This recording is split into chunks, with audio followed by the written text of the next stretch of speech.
Should you pay off your investment properties quickly or drag them out for the next 30 years? That's today's show. Let's dive into it.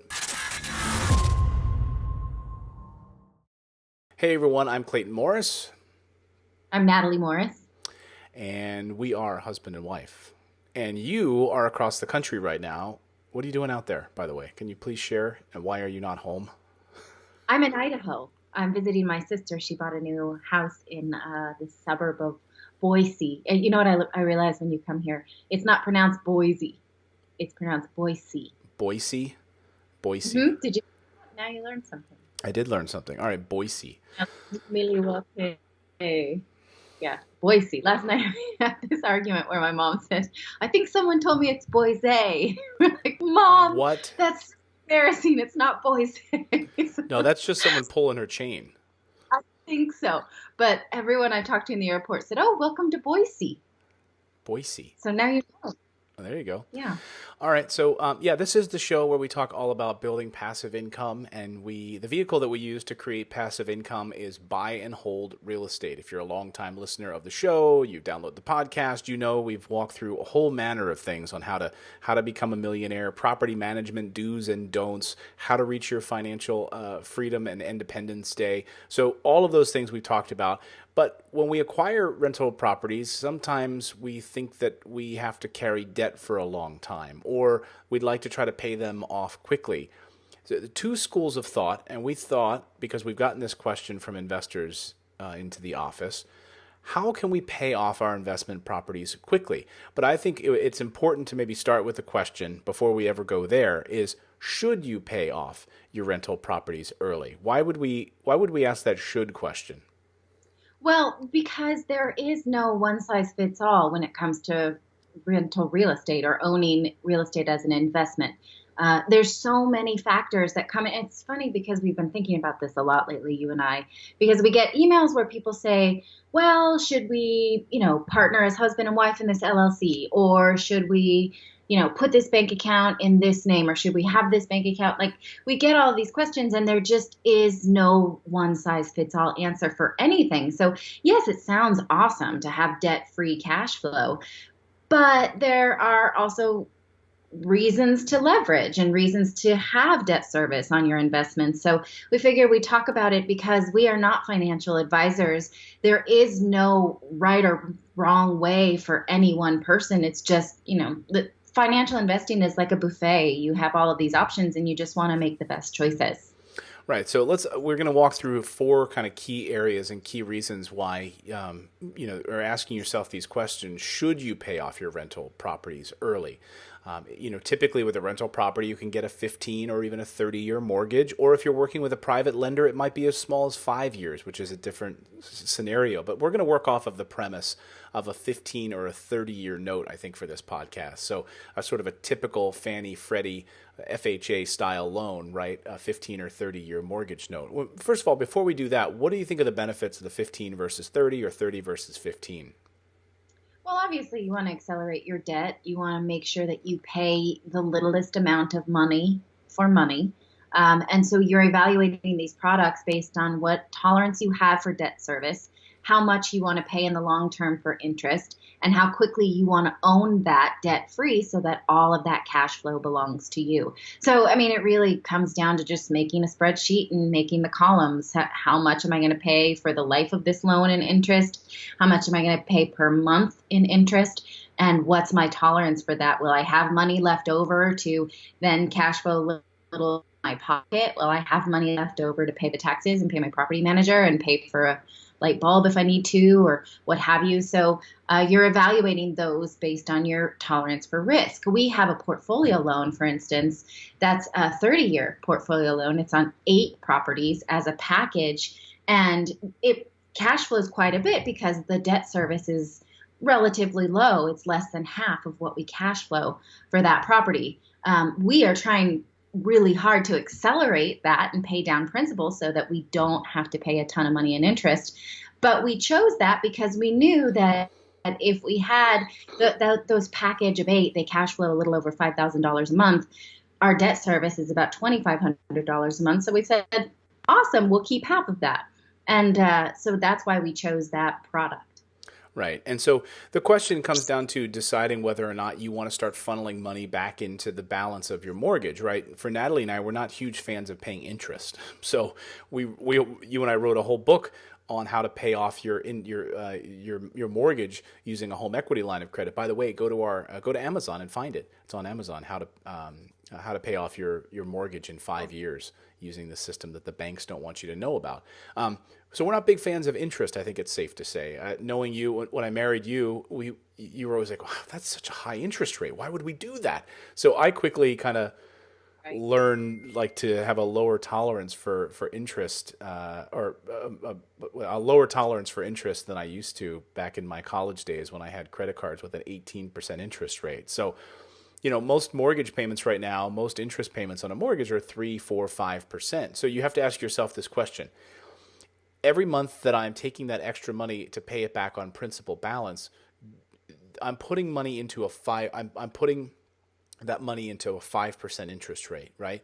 But if you can get a great investment property that's going to bring in 12% interest as a return on investment, then you're sort of trading 12% for 5% with 7% in between. So you have to ask yourself, does it make sense for me to funnel money to this mortgage balance because I'm paying 5% interest, but I could make 12% if I took that money and ran with it across town and bought another rental property, right?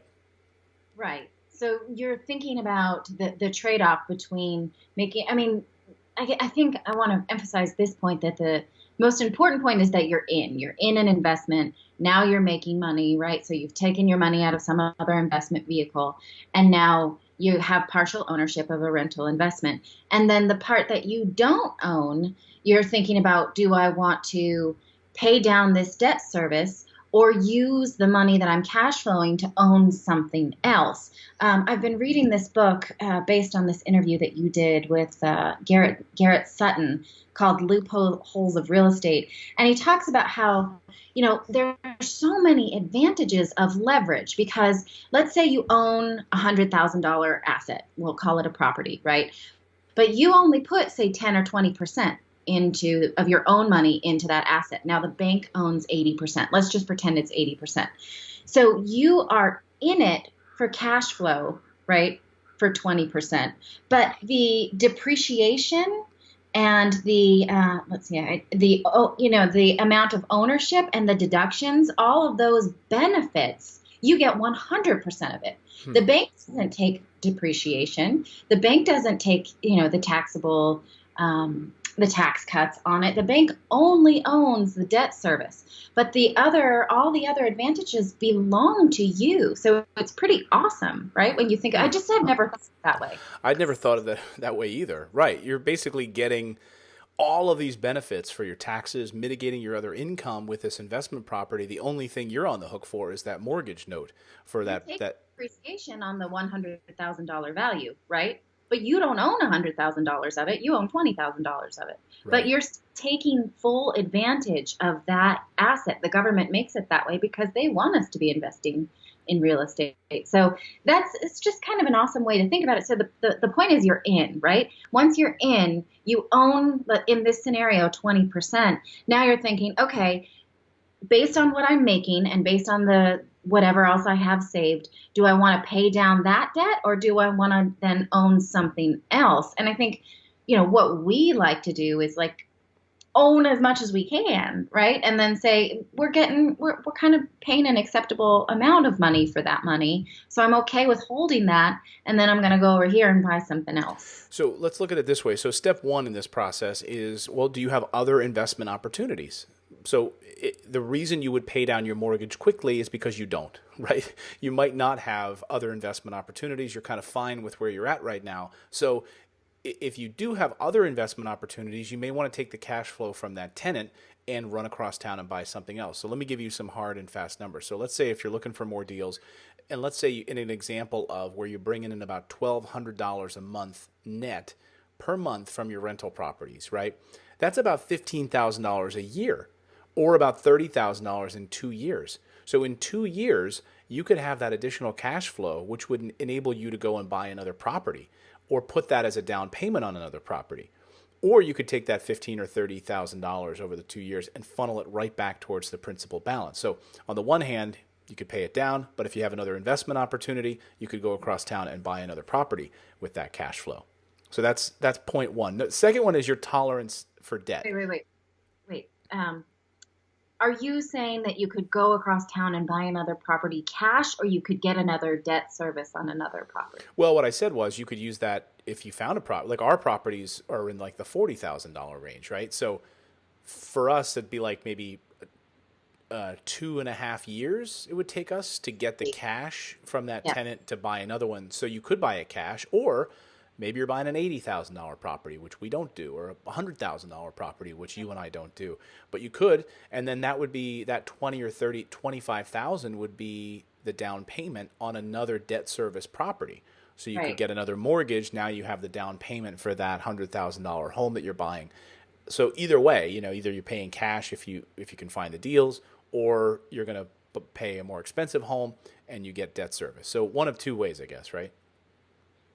Yeah, I mean, there are a million ways. Even in this book, he talks a lot about partnering with other people. Like you find five people and you get a, $80,000 quadplex. Is that the right Right. word? Well, yeah, but like, that would be an equity partner. So you might even come to the table with nothing out of your own pocket. You found the deal, and your equity partner is going to put up 100% of the money. I mean, there's so many different ways to do it. I'm just talking in the general sense of we've got a mortgage for 15 years or 30 years, and you want to decide whether or not to pay that back quickly or go across town and buy another property. So the second point in this, A lot of times, it's the second one that takes creativity. The well, first yeah. one, be able to get a traditional bank loan. Second one, the bank's probably not going to take on a second loan. They just don't usually do several.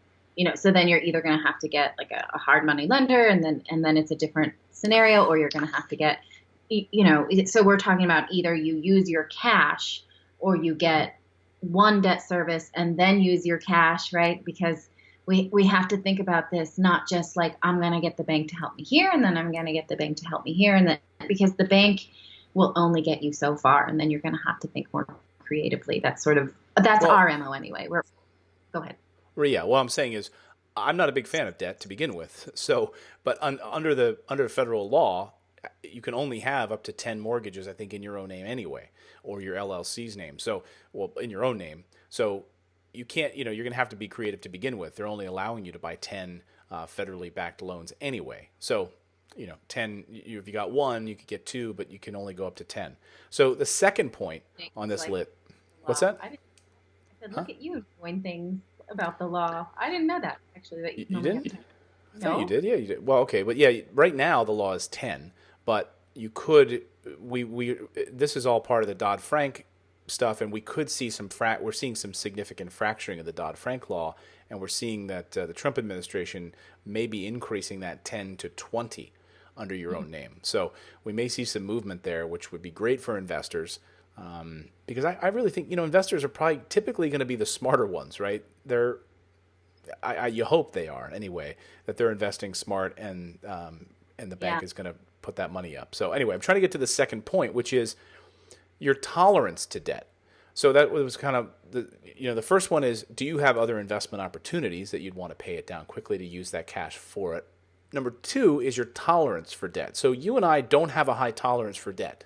At least I don't think we do. I don't know if we've ever really discussed this, but I get the sense that we don't, because if we look at our portfolio and we look at our debt to income ratio, our debt to asset ratio, it's we've got lower debt than we do assets. Right. Well, we have it's hard to say. We have a low tolerance for bad debt. And we evaluate debt. Well, on the point I'm making is that some buy and hold investors only buy property with cash, while others prefer financing, and because each has their own benefits. So you might be fine having $5,000 in debt for an apartment complex, while others would say, "No way, Jose. I don't want any debt. I want that property to cash flow free and clear." So this is again your tolerance to debt, and it's a totally opinionated second point. It's not or totally subjective second point. There's no one way, right? I mean, if you listen to Dave Ramsey, he'll tell you all debt is bad. You listen to Robert Kiyosaki, if you listen to Robert Kiyosaki, then he'll say, there is a difference between good debt and bad debt, and those that get rich understand the value of leveraging debt. So it's kind of, it's up to you. I think most people who build a financial portfolio are okay with debt when it comes to real estate. Very few people just have the cash like Monopoly and just buy everything up. And then, wouldn't it be awesome if Monopoly let you leverage debt? Because in Monopoly, you have to build up the cash to buy the real estate, right? Right. Yeah, you can't. Well, wasn't there, did you ever play like where you could borrow money from the person playing next to you? Did you ever play it that way? But that's how we'll teach kids to play. What's that? No, but that's how we'll teach our children to play. Right. I'm going to borrow money. Then they're going to be massively in debt. Yeah. Well, right. But it's the right place to learn it on the Monopoly board. All right. I don't like this remote session we've got going on because you're texting me that I'm rolling my eyes at you. I'm not. I'm looking at my notes on my screen so I can. No, because you're going on these long diatribes, like monologues, soliloquies, and I try and break in, and then I see you roll your eyes. So if you I'm not rolling my eyes. Of the podcast, when I try and make a point, he's like, "Oh, she's talking." So I said to him, "You know what? I'm just going to wear sunglasses." Here we go. And I said, "Stop rolling your eyes at me. It's hurting my feelings." There. How's this look? Is it now? Like, you got sunglasses on, you can't see. All right, so we talked about other investment opportunities. Number 2 was tolerance for debt. And number 3 is your time horizon. So this could really be arguably maybe the second most important point because... Well, hey, Goose, you take those off. All right, I'm taking the sunglasses off. Now I get to roll my eyes again. Listen, the time horizon is important because if you're 30 years old... it's going to be totally different than if you're 65 years old. I talk to investors all the time on the phone that say, I wish I would have started when I'm 30, but guess what? I'm nearing retirement, but my wife and I want to travel and enjoy the rest of our life, and we don't have any real estate, and we haven't saved anything up. We don't have any cash flow, and I'm tired of working. I've got some good savings. I've got an IRA that I can leverage. I've got a 401k that I can use. So financially, they're in a better situation. They might be able to put more of a down payment.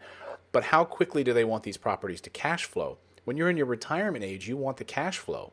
You're not really, you don't want to be sitting on a lot of debt where you're not enjoying being able to travel and have this cash flow coming in to support your lifestyle, right?